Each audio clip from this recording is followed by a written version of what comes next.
Just a word of warning, the following video contains all the spoilers for No Time to Die. You've been warned.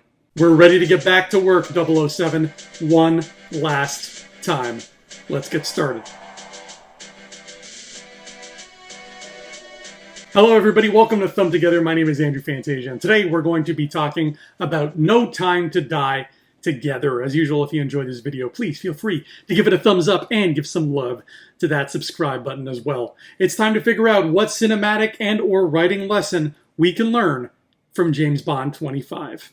Like most other facets of art, cinema likes to go through phases. The 60s and 70s were all about the directors. The top selling point of any movie back then was who was behind the camera. In Hollywood's earliest era, directors were not household names. That's why, to this day, everyone's heard of The Wizard of Oz or Dracula, but very few people could tell you who directed either of them. Then the 60s and 70s rolled in and started sprouting big-name directors like buds on a tree in April. Names like Coppola and Spielberg were on everybody's lips. The 80s and 90s switched gears.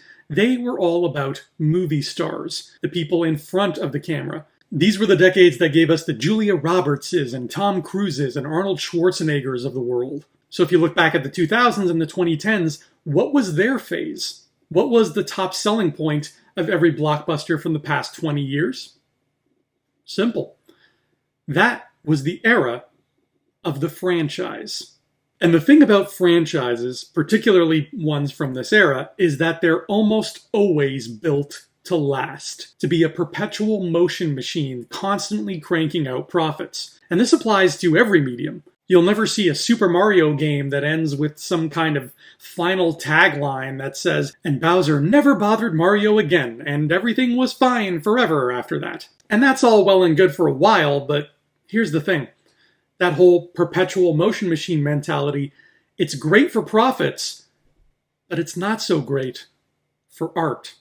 All of the greatest stories have a beginning, middle, and end. That's just storytelling. That's how it works. The only stories that don't do this are soap operas and comic books. Soap operas and comic books have very small beginnings and no ends to speak of. They are literally nothing but a black hole of middle. You'd be hard-pressed to find anybody who would call soap operas well-written, and all of the most critically acclaimed comics are usually graphic novels or miniseries, i.e. the kinds that actually end. Modern cinema is full of franchises that are falling into the same trap. I love everything that Marvel makes, but it would be nice, someday, to see the final, be-all, end-all chapter of that story, just for closure's sake. Which brings us to the longest-running franchise in cinematic history. James Bond. Bond is a franchise that spent almost half a century being nothing but middle. Even the first film, Dr. No, didn't try to establish itself as any kind of beginning. It just hit the ground running and said, "Hey, buckle up, here's an English spy who's really handsy with women and he's about to do some things now." This pattern was maintained for 44 years until Casino Royale attempted to tell Bond's origin story. And now, in 2021, we have No Time to Die, Daniel Craig's final outing, which promised to actually end the story. So the lesson we're going to learn today is, how do you end something that's never ended before? And the really smart-ass condensed answer is, you do what No Time to Die did. Because great endings are all about risks. The 25th James Bond film took all the right kinds of risks. Even for a 60-year-old IP, it was still full of all kinds of franchise firsts. It was the first Bond film to have an extended flashback sequence, have the main romantic lead be the same romantic lead from the previous film, feature child actors in prominent roles, make one of those children James Bond's own daughter, show the on-screen death of longtime archvillain Blofeld, show the on-screen death of longtime ally Felix Leiter, have a runtime that nudges the 3-hour mark, and, most importantly, kill off James Bond himself. These are all the right kinds of risks. Had they been taken in any other random movie in the franchise, they might have felt odd or out of place. But the ending of the story is where you want to pull out all of the stops.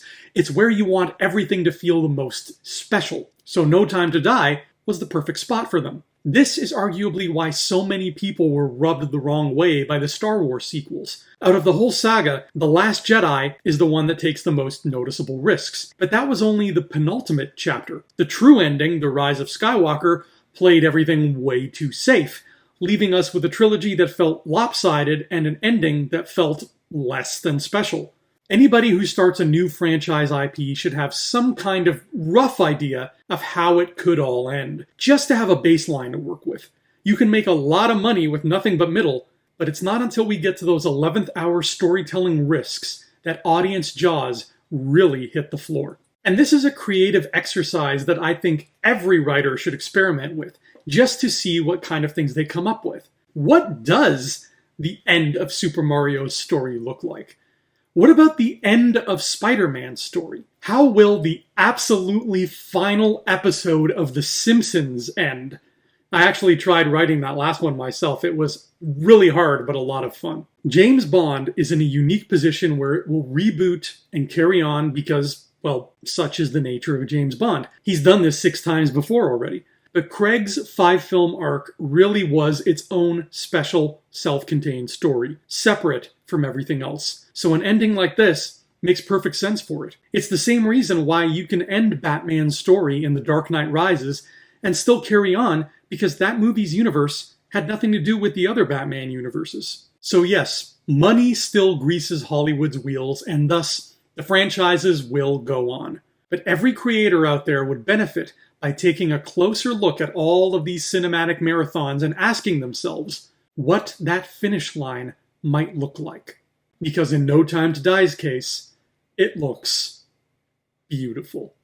And that has been No Time to Die. I have been Andrew Fantasia. You have been glorious. I will see you all here next time. Until then, adios.